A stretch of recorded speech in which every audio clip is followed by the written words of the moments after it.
Hello students, welcome to Lakshya, the initiative of Law Excellence. మన next article వచ్చేసి అంతర్జాతీయ మాతృభాష దినోత్సవం గురించి. దీనిని గ్రూప్ 1 మరియు గ్రూప్ 2 వాళ్ళు కూడా కరెంట్ అఫైర్స్ కింద చదువుకుంటాము. ఈరోజు అంతర్జాతీయ మాతృభాష దినోత్సవం. మాతృభాషని పరిరక్షించుకోవటం అనేది ఒక భావోద్వేగం మాత్రమే కాదు, ఒక గొప్ప చరిత్ర సంస్కృతి ఉన్నటువంటి జాతిని వేరే వాళ్ళ ఆధీనంలో నుంచి రక్షించటం, వేరే భాష యొక్క ఇన్ఫ్లుయెన్స్ పడకుండా దాని నుంచి రక్షించటం. యునెస్కో ఏం చెప్పింది? ఏ భాషకు చెందిన వారైనా కూడా 30% వారి మాతృభాష వ్యవహారానికి కనుక దూరమైతే ఆ భాష కాలక్రమంలో పతనానికి దగ్గరవుతున్నట్లే అనేసి చెప్పింది. ఇక్కడ చూస్తే భారత ప్రభుత్వం ప్రకటించినటువంటి భాషల వారి జనాభా లెక్కల ప్రకారం తెలుగు భాష మాట్లాడేవారు 2001లో 3వ స్థానంలో ఉండేవారు. 2011 నాటికి 4వ స్థానానికి వచ్చేసింది. 1971లో హిందీ 36.99%గా ఉంటే దాని తర్వాత తెలుగు, బెంగాలీ భాషలు రెండు 8.16%తో ద్వితీయ స్థానంలో ఉండేవి. ఇప్పుడేమో బెంగాలీ వాళ్ళు 8.3%కి చేరుకుంటే తెలుగు మాట్లాడే వాళ్ళు 7.87%కి పడిపోయారు. 2011 నాటికి మరాఠీ అనేది 3వ స్థానంలోకి వచ్చింది. 6.7%తో తెలుగు 4వ స్థానానికి వచ్చేసింది 2011కి. అంటే ఒక్క తెలుగు భాష మాత్రమే తగ్గడం అనేది కాదు, హిందీ తప్ప మిగిలిన ప్రధాన భారతీయ భాషలు మాట్లాడే వాళ్ళ జనాభా అనేది తగ్గిపోయింది. అదే క్రమంలో తెలుగు భాష ప్రభావం కూడా వేగంగా తగ్గిపోతోంది. మన తెలుగు భాష చూసుకుంటే నిజానికి ఆంధ్రప్రదేశ్, తెలంగాణలో తెలుగు మొదటి స్థానంలో ఉంటే తమిళనాడు, కర్ణాటక రాష్ట్రాల్లో 2వ స్థానంలో, మహారాష్ట్ర, ఒడిశాల్లో 2, 3 స్థానాల్లో ఉంది. మన మాతృభాష అనేది మనకు పుట్టుకతోనే సంప్రాప్తిస్తుంది. కాబట్టి మనం మాతృభాష వల్ల ఏ ప్రయత్నం చేయకుండా అప్రయత్నంగా సహజంగా ఆత్మవిశ్వాసంతో ఒక మనిషి తన ఆలోచనలు వ్యక్తీకరించవచ్చు. వ్యక్తిత్వ నిర్మాణంలో, సాంస్కృతిక విలువల్ని కాపాడటంలో మాతృభాష పాత్ర అనేది చాలా ఉంటుంది. వ్యక్తిత్వం అనేది ఒక కుటుంబం నుంచి, సమాజం నుంచి, సాంప్రదాయ విలువల నుంచి రూపొందేటటువంటి స్వభావం. అయితే వేగంగా పెరిగే ప్రపంచీకరణ యొక్క ప్రభావం వల్ల ప్రజల భాషలు అణిచివేతకు గురవుతున్నాయి. మన దేశంలో లిపిలేని భాషలు, ఆదివాసుల భాషలు కూడా అంతరించిపోతున్నాయి. దీనివల్ల ఫ్యూచర్లో ఆ భాష అంటే ఏంటో కూడా ఎవ్వరికీ తెలియని పరిస్థితి కూడా ఏర్పడవచ్చు.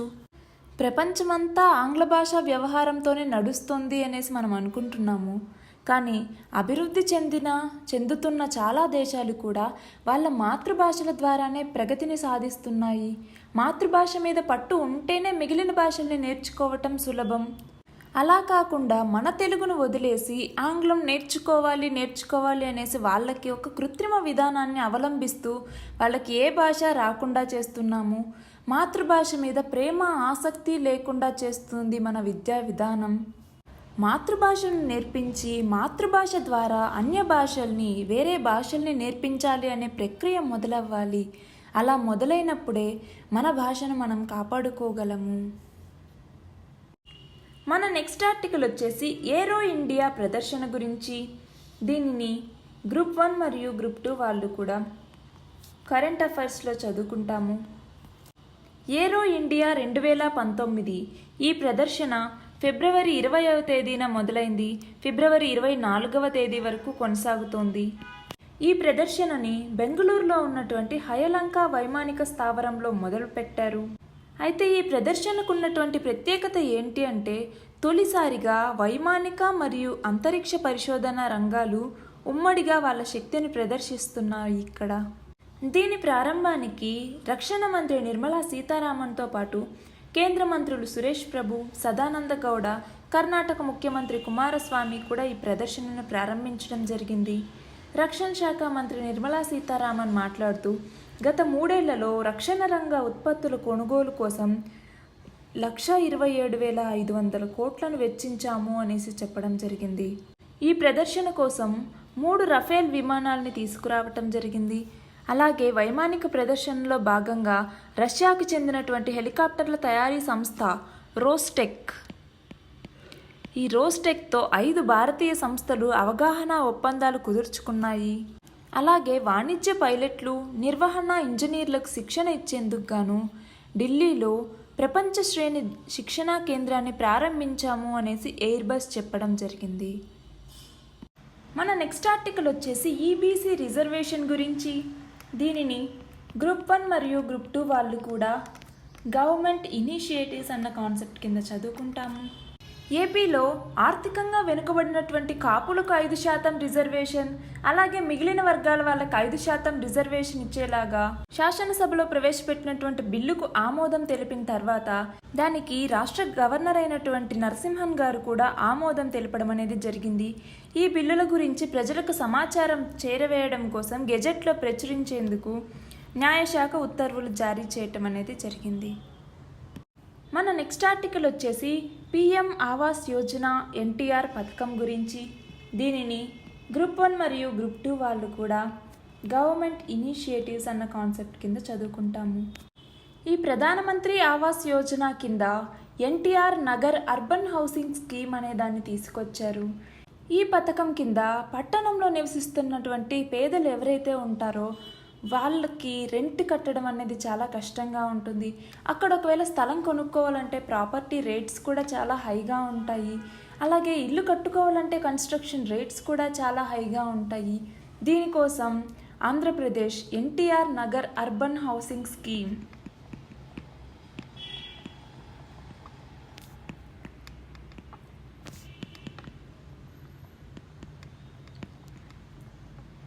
ఈ ఎన్టీఆర్ నగర్ అర్బన్ హౌసింగ్ స్కీమ్ని ప్రధానమంత్రి ఆవాస్ యోజన స్కీమ్ కింద తీసుకురావటం జరిగింది.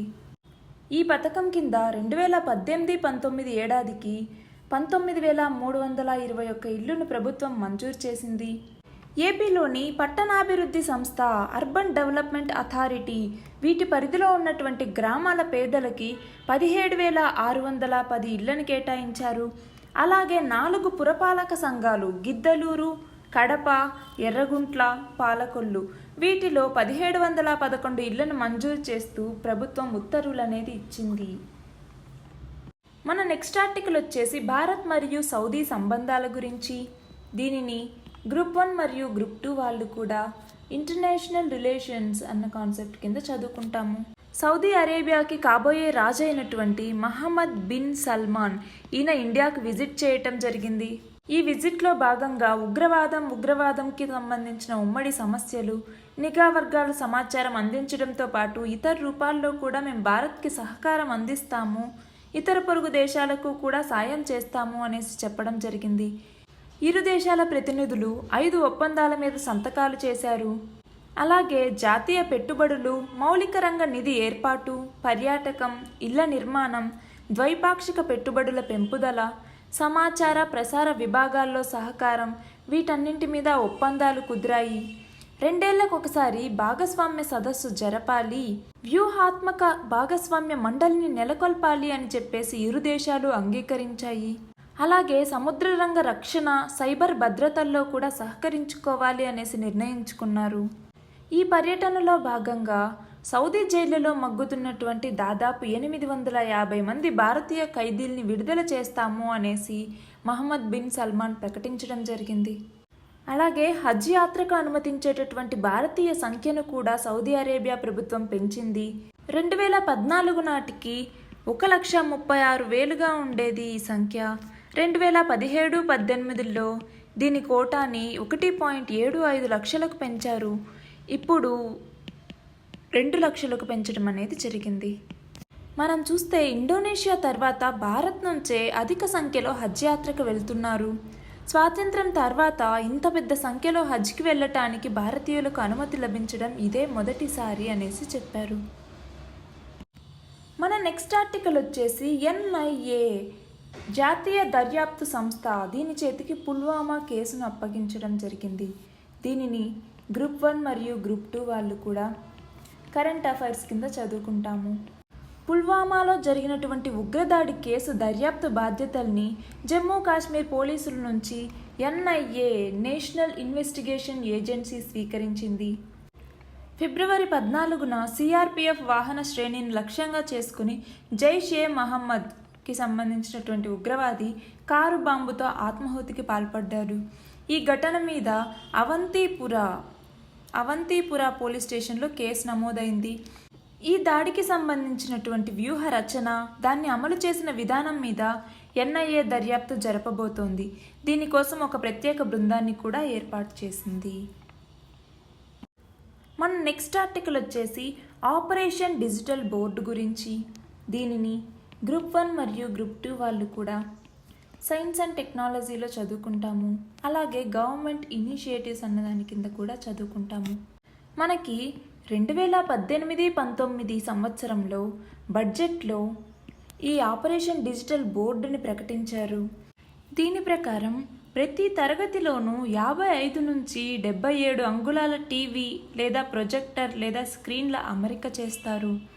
అలాగే డిజిటల్ బోర్డులకు అవసరమైనటువంటి విద్యా సమాచారం, కంటెంట్, అలాగే లెక్చర్లు సమకూర్చటం, టీచర్లకు ప్రత్యేకమైన శిక్షణ ఇవ్వటం దీని ద్వారా చేస్తారు.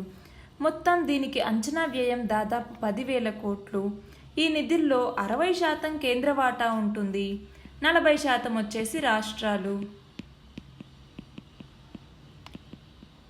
స్వాతంత్రం వచ్చి 2022 నాటికి 75 ఏళ్ళు అవుతున్నటువంటి సందర్భంగా పాఠశాలలో 7 లక్షలు, కళాశాలలు విశ్వవిద్యాలయాల్లో అయితే 2 లక్షలు 100% డిజిటల్ బోర్డులను ఏర్పాటు చేయాలి అనేసి లక్ష్యంగా పెట్టుకున్నారు. మన నెక్స్ట్ ఆర్టికల్ వచ్చేసి మీజిల్స్ వ్యాధి గురించి.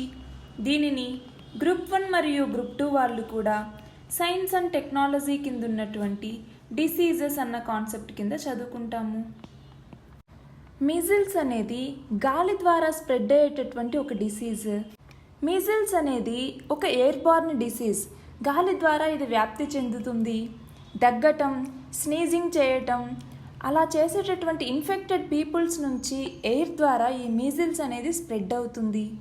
ఈ మీజిల్స్ వచ్చినప్పుడు ఇనీషియల్గా వాళ్ళకి 40 డిగ్రీ సెల్సియస్ కన్నా ఎక్కువ టెంపరేచర్ ఉండటం, అంటే 104 ఫారెన్హీట్స్ కన్నా ఎక్కువ టెంపరేచర్ రావటం, కఫ్ రావటం, జలుబు రావటం, కళ్ళు ఉబ్బడం, ఇలాంటివన్నీ జరుగుతాయి.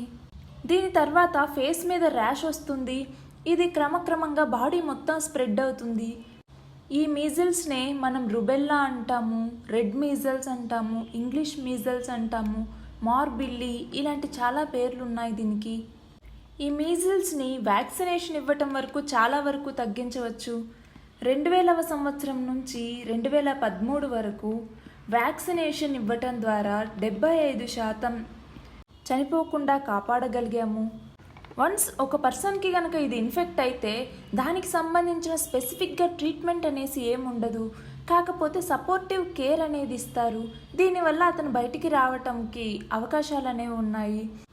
ఓఆర్ఎస్, ఓరల్ రీహైడ్రేషన్ సొల్యూషన్ ఇవ్వటం, హెల్దీ ఫుడ్ ఇవ్వటం, మెడికేషన్స్ ఇవ్వటం, దీని ద్వారా ఫీవర్ని కంట్రోల్లోకి తీసుకురావటం చేయొచ్చు. అలాగే యాంటీబయాటిక్స్ యూస్ చేస్తాము, బ్యాక్టీరియల్ ఇన్ఫెక్షన్ ఏదన్నా ఉంటే అవి రాకుండా.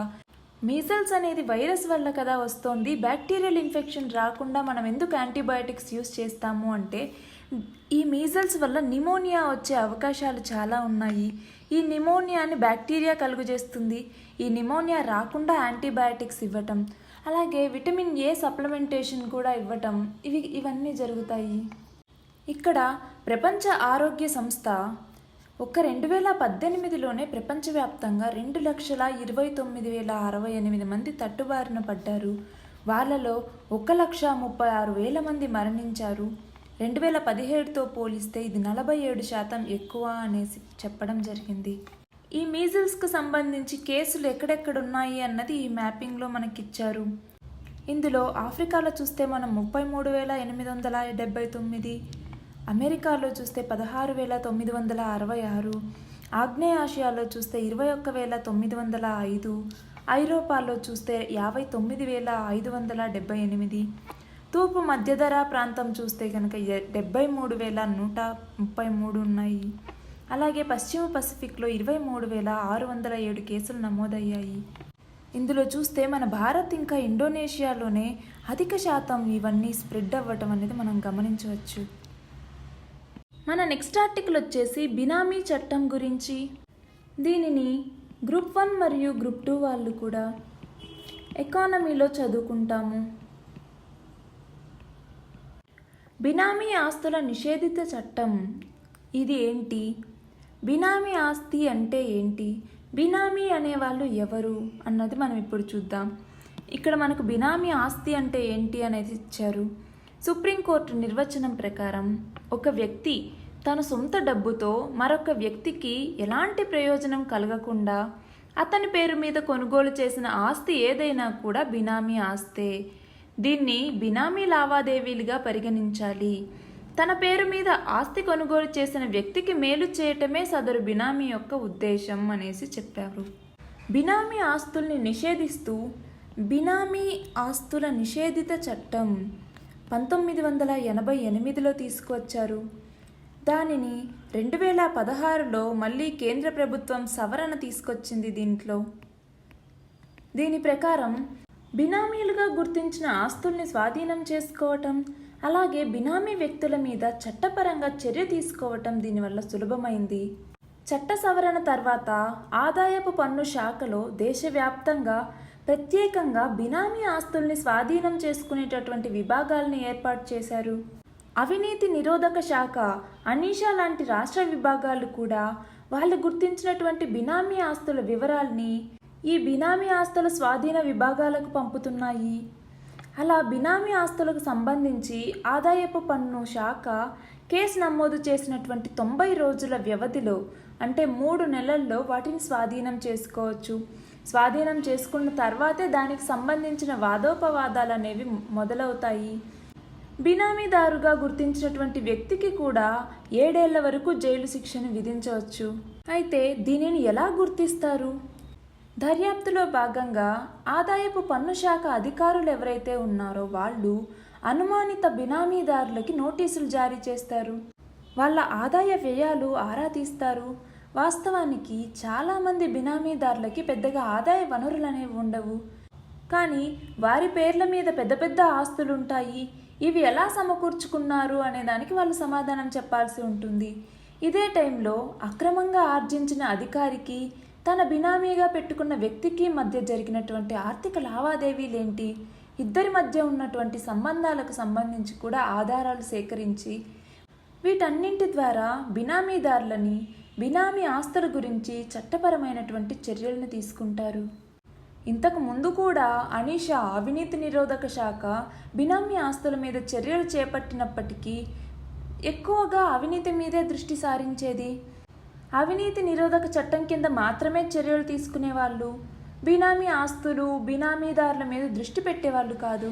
కానీ ఇప్పుడు వచ్చినటువంటి చట్టంలో కొత్త సవరణ వల్ల వాళ్ళ దర్యాప్తులో బయటపడ్డటువంటి బినామీ ఆస్తులు, నిందితుల వివరాల్ని ఏసీబీ అధికారులు ఐటీ శాఖకు పంపుతున్నారు. ఆ బినామీ ఆస్తుల్ని స్వాధీనం చేసుకుని చట్టపరమైన చర్యలను కూడా చేపడుతున్నారు. ఇప్పుడు మన నెక్స్ట్ ఆర్టికల్ వచ్చేసి మానవరహిత విమాన వ్యవస్థ గురించి. దీనిని గ్రూప్ 1 మరియు గ్రూప్ 2 వాళ్ళు కూడా సైన్స్ అండ్ టెక్నాలజీ కింద చదువుకుంటాము, అలాగే కరెంట్ అఫైర్స్ కింద కూడా రిలేట్ చేసుకుంటాము. ఇజ్రాయెల్కు చెందినటువంటి బ్లూ బర్డ్ ఏరో సిస్టమ్స్, అలాగే హైదరాబాద్కు చెందినటువంటి సైన్స్ సొల్యూషన్స్ అండ్ సిస్టమ్, వీటి సంయుక్త సంస్థగా సైన్స్ సొల్యూషన్స్ నుంచి ఒక మానవరహిత విమాన వ్యవస్థను తీసుకురావటం జరిగింది. ఈ కంపెనీ రూపొందించినటువంటి వాండర్బీ vertical takeoff and landing VTOL ఈ మానవరహిత వ్యవస్థని మిలిటరీ, మానవ విపత్తులు, వాణిజ్య అవసరాలు ఇలాంటి వాటికి ఉపయోగించుకోవచ్చు అనేసి సైన్స్ సొల్యూషన్ చెప్పడం జరిగింది. అంతేకాకుండా దీనిని ఇప్పుడు జరిగే ఏరో ఇండియా ఈ ప్రదర్శనలో కూడా దీన్ని ప్రదర్శిస్తారు. దీనిని సంక్లిష్ట ఆపరేషన్లకు వాడుకోవచ్చు, రాత్రి పగులు తేడా లేకుండా వినియోగించుకోవచ్చు, నిలువుగా టేకాఫ్ అవ్వటం, నిలువుగానే ల్యాండింగ్ అవ్వటం దీనిలో ఉన్నటువంటి ప్రత్యేకత. బలమైన గాలులు, సంక్లిష్ట వాతావరణ పరిస్థితుల్ని కూడా ఇది తట్టుకోగలదు. రక్షణ రంగంలో పారామిలిటరీ భద్రతా దళాలకు ఇది మంచి తోడ్పాటును అందిస్తుంది అనేసి చెప్పడం జరిగింది. మన నెక్స్ట్ ఆర్టికల్ వచ్చేసి పబ్లిక్ సెక్టార్ బ్యాంక్స్కి ప్రభుత్వం మూలధన సహాయంగా 48,238 కోట్లు మంజూరు చేసింది. దీని గురించి దీనిని గ్రూప్ 1 మరియు గ్రూప్ 2 వాళ్ళు కూడా బ్యాంకింగ్ అన్న కాన్సెప్ట్ కింద చదువుకుంటాము.